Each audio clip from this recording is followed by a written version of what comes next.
Welcome to Real Estate Investing Abundance, the show for busy, fulfilled professionals like you to learn how to develop financial independence built on solid, passive real estate investments. Now, here is your host, Dr. Alan Lomax. Hello, enlightened investors. I'm your host, Dr. Alan Lomax. It's a pleasure to be with you. We are going to explore the 5 reasons we need boutique senior living in our investment portfolios before the next crash, and how to not let inflation eat our money. Brandon Schwab has been a serial entrepreneur since the age of 15. He brings 20 years of operating experience to shepherd Premier Senior Living, where he started and runs a fund to change the senior living industry from big box to boutique cozy homes. So, Brandon, take us into the show and share a memorable experience with us. So I was 15 years old and I was in a class and I had to pick a company to talk on. And I opened up a first company when I was about 15 years old, cleaning cars. And and I ended up doing that for about 14 years. But at the end of that whole time, I thought that I was able to own something, right? And at the end of that, I found out that I didn't own anything. And I figured out quickly that I was in a industry that at the end of it, I didn't own any assets. And the whole time I thought that, so I owned something. But at the end of it, I found out that I have to get into just purchase assets that are able to earn us money and to focus on only being able to do that. So that, I think it was an early on thing that happened, but I had to have that happen to kind of open up the eyes, because at the end of 14, I tried to put it up for sale and I didn't find anyone that was interested in it, because they could go open up their own company easily for $500 to $2,000, where I said, I just wasted 14 years of my life being taught how to operate a company. But at the end of the day, I was in a company that didn't have assets back behind it. So that taught me going forward, only do things going forward that you can put time and effort in, but to have an actual tangible asset back behind, or don't do it. Good advice there. Well, and you were fortunate to learn that at a relatively young age there. So I wouldn't say those 14 years were lost years. Many experiences came from that, I'm sure. Oh, yeah. Well, first of all, tell us, what is boutique senior living? Well, so boutique, that is a part of the industry caring for the elderly that is in a cozy homes that are going to have 10 to about 20 people in each home. Okay. Typically, people think of the industry, they think of like these huge 100 to 200 type places, right? That isn't us. I only do cozy homes that have 10 people to about 20 people in it too. That's it. I don't do anything under that, and I don't do anything over that. The whole point is that if you've had a person in their own home for 40, 50, 80 years, it's easier for them to go to a actual home, to a huge 200,000 foot type place. And that is our whole focus. I found anything under about 10 people per home, it's hard to cover the overhead.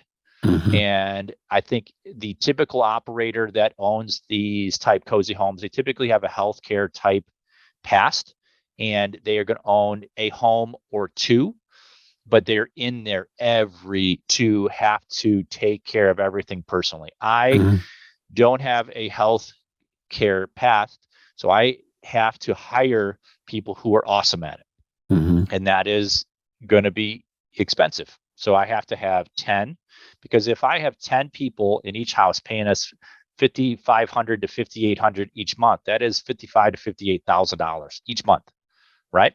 With expenses of $30,000 to $32,000, we can earn cash on a per house basis to cover everything, right? That's how I chose to open up everything that I'm able to do. 10 to about 20 beds. Plus, I've been in the other places that have 100 to 200 plus beds.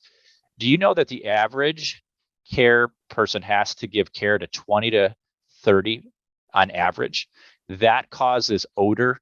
That causes let's call it not so kind type of atmosphere that people are all asking for help. Mm-hmm. I had to go through that, and I had our person in our family who was 85. He was in a place with 200 beds. He had to have help. We pulled the pull cord, and it took him 25 just to even be get in there. And I exploded. This is terrible. I absolutely just hated the overall industry because it isn't a awesome atmosphere, right? So fast forward about 10 years after that experience, I got exposed to it was a home down in Florida that cared for the elderly down there, but they had about 5 people per home, and this home was awesome. And I said, what is this place? So that's kind of how I was able to get into it, and how this is totally all of our homes. We have every person offering the care has to care for 5 to 8 compared to about 20 to 30 people. So the ratio is 5 elderly to 1 caretaker. Correct. Okay. Yeah. That's a totally different atmosphere than if you have to take care of about 20 to 30. Is that 24/7, the care? That is 1 to 5 from 7 a.m. till about 10 p.m. And then in the evening time, I will go up to a caregiver every about 10 people. Okay. Just because people aren't typically up in the evening time. So yes. Yeah, a lot we could get into here, but you say that senior living is the top commercial asset class for the last 10 years, and it was coming out of 2008, it was still in that top commercial class throughout that downturn. How can that be? It seems to me like the overhead would just be astronomical. So how is all that working? So this industry if you think about the 2008 crash, the people that are in all of our homes, they are going to have older funds where they aren't counting on anything that is able to happen today to take care of everything that they have to do. So after the 2008 crash, everything else got hit pretty hard, where our industry didn't get changed too much, right? Because they are older, people that have funds who are older, that didn't hurt them. Fast forward to today, the thing that's interesting is if you compare the top asset classes, I feel like everyone talks on the other asset classes, probably beyond talking on this particular asset class. I feel that this asset class is the top one because each person that are in these houses are paying $5,000 to $8,000 each month, compared to a typical tenant that's paying about $1,200 for a total house. Feel like multi-family over, I think the past 5 years has people talk on it often, but I feel like every person's in it. And as everyone's in it, the costs are able to go up, and the overall ROIs on the other end go down. I keep hearing people purchasing the apartment buildings for a 3% cap rate. How can you earn dollars if you're paying a 3% cap? That is insane. Where our industry is outperforming that. A place for us that has 10 people in it, our expense is about 65%, and I earn about 35%. So point being is a place that has 10 people in it total, that is going to outperform a 24 unit apartment building about 5 times each month. But people aren't talking on our asset class. They keep talking on everything else because everyone else is in it. But if you tend to follow everyone else, then you tend to have to put up with everyone else. This is a asset class that if you are going to look at the elderly that are able to turn of age every day, it is 10,000 turning 65 every day, and 4,500 are turning 85 every day. If everything the past 2 years has that taught you anything, that the healthcare in our country today barely kept up with everything the past 2 years, right? Just picture when there is thousands and thousands, hundreds of thousands who are older, have to have care, and there isn't anyone to offer the care. Or if the only option that they have is to go to a place that has the caregiver to every 20 to about 30 people, that isn't good. They aren't going to put up with that. So if you think about how Uber changed the taxi industry, all that I think they did is they had a very good option here, and they figured out how to use the apps to change the whole industry. I feel like our industry is going to change because all of us are using apps. We are also using technology to actually care, to offer people awesome care. I feel like if you have a huge 200 bed type building, they've got an absolute ton of overhead, right? The top thing that all of those guys do is they cut the care team because it is going to be Cuts their expenses, yeah. Mm-hmm. But if you were able to cut that, then you offer terrible care. Mm-hmm. And if you don't offer awesome care, then people are going to come after you afterwards because you didn't offer. Like, it isn't a very good plan. I feel like the taxi cab industry, they didn't keep up with things. In order to call one, all you had to do is just put your hand up and go, taxi, right? That is pretty ancient, right? Taxi, come on. But today now, people can call a car by going boop, boop, boop, boop, done. People are able to come to you. I feel like that has to happen here. I feel like the industry caring for the elderly in this country, how they do it today is terrible. It has to be totally turned totally upside down, because how they offer care today just can't be. It just can't be. It's terrible. Yeah. I mean, that's not just the elderly. I mean, being in the healthcare profession as a psychiatrist or a psychologist, it's just deplorable. Most of our mental health care is taken care of through the prison system. I think about 80% of inmates are diagnosed with mental illnesses. And so Wow. As a country, we have just decided that that's where we're going to warehouse the mentally ill. I mean, that's just one example, but the elderly are in the same situation. So the question that I have here is, and I guess the one thing that concerns me about the boutique aspect of this is that $5,500 to $8,000 a month, that is out of the range of the majority of elderly, because the majority are on Social Security, and the average, I think, Social Security payment is something like $1,000 to $1,200 a month. So you're looking at a pretty privileged class. And what concerns me about that is that the wealth divide in this country is not declining. It is continuing to increase. So there's going to be fewer and fewer elderly who can afford these boutiques. So talk to that aspect of the industry.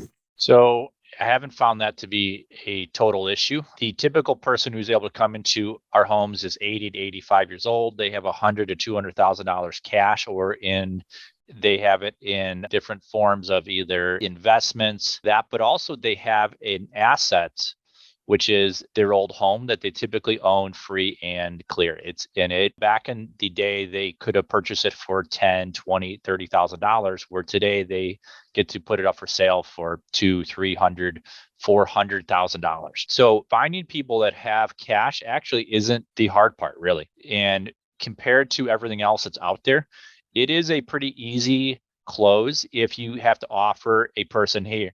I think your first option is either 100 to 200 type beds, where the person offering care is going to take care of 20 to 30 total people, or you can go to a home that's 5,000 to 8,000 feet that those people take care of 5 to 8 people.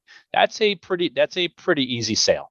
Particularly during COVID, things that happened during COVID weren't the best things for the industry, for the huge places where people had issues. they passed and they ended up piling people. Like, those things are not good for the overall industry, but it is pushing people towards these cozier type homes than I think they have before all of this happened. Well, yeah, I like the concept there. And yes, if a person has owned their home for 30, 40 years, they certainly are going to have a great deal of equity in A that, ton of generous equity. equity. Yeah, unless they've been refinancing to support their children.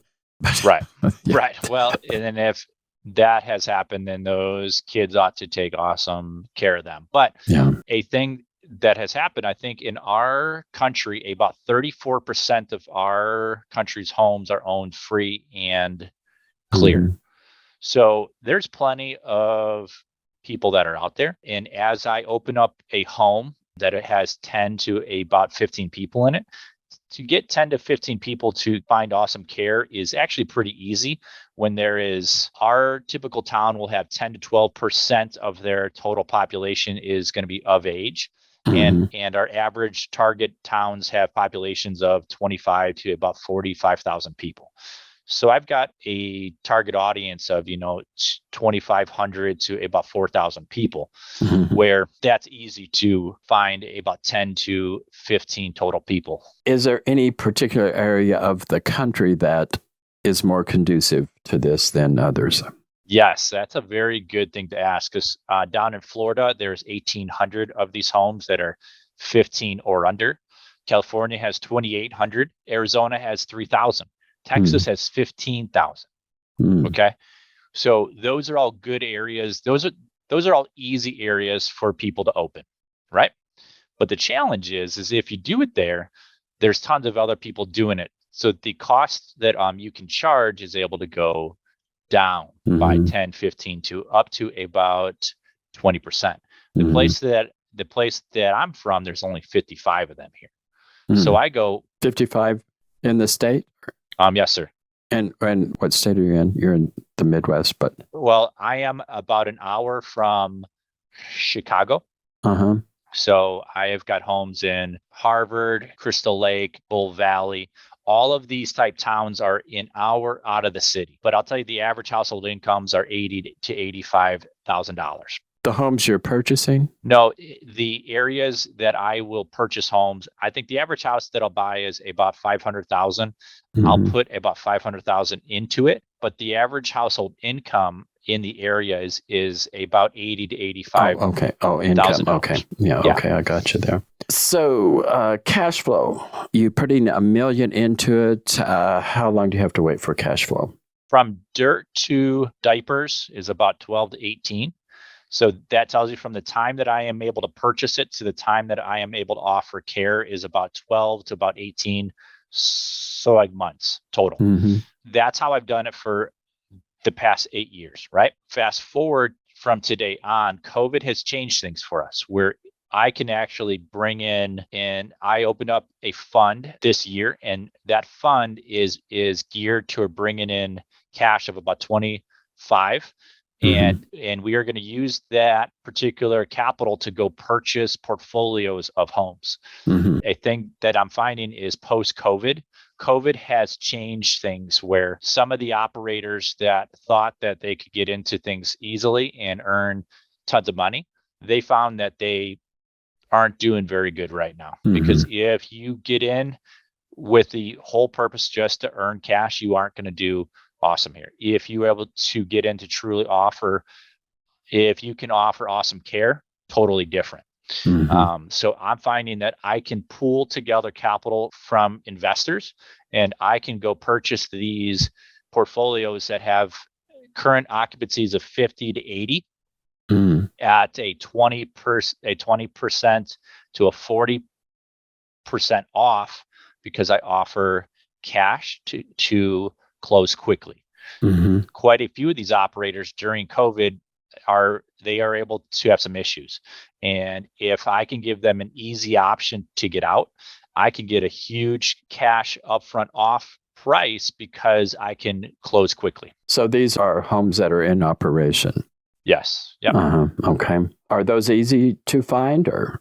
When I've been doing it for 8 years, people call us. So those are pretty easy places to find. And there's plenty of operators that got in thinking that it would be easy. And they are able to find out that COVID changed their thought process on it. Like it was a very tough time. So for us to come in to bring in capital here, our average house for 10 people with our cost of living going up, our average bed right now is about $6,000 each month times 10. That's $60,000 of income each month. And our expenses used to be $28,000 to about $30,000. Today now, our expenses have gone up to like 35,000 to like 37,000 per house, but these houses are clearing over 20,000 each month. That isn't an asset class that's typically out there because people don't think of if you have a home that you can earn 20,000 each month. The thing for us is we are buying a whole portfolio of them. Tons of them, 2, 3, 4 type homes, and adding to our current homes that I have up and operational. I've got 5 homes up and operational. I've got 2 homes that are opening, and then I've got 7.2 acres of land that we are going to build about 5 homes on, right? And those are things that if I can go purchase other operators that are having a hard time at a 20 to a 40 off, we are able to add things quicker. So our aim by the end of 2022 is to have 30 homes. So you're putting about 5 homes on one area there. So you're going to have a senior community. I would think that that's going to reduce your costs, and you can offer more services like valet services, vans, different things like that. So a thing that is also good is that as you add extra homes, the overhead is going to be put out by, if you have a overhead of about $500,000, and if you put that over 5 homes, that is pretty expensive, right? But if you have overhead of $700,000 over 30 homes, it's totally different, right? For sure, yeah. That's how this is able to get back.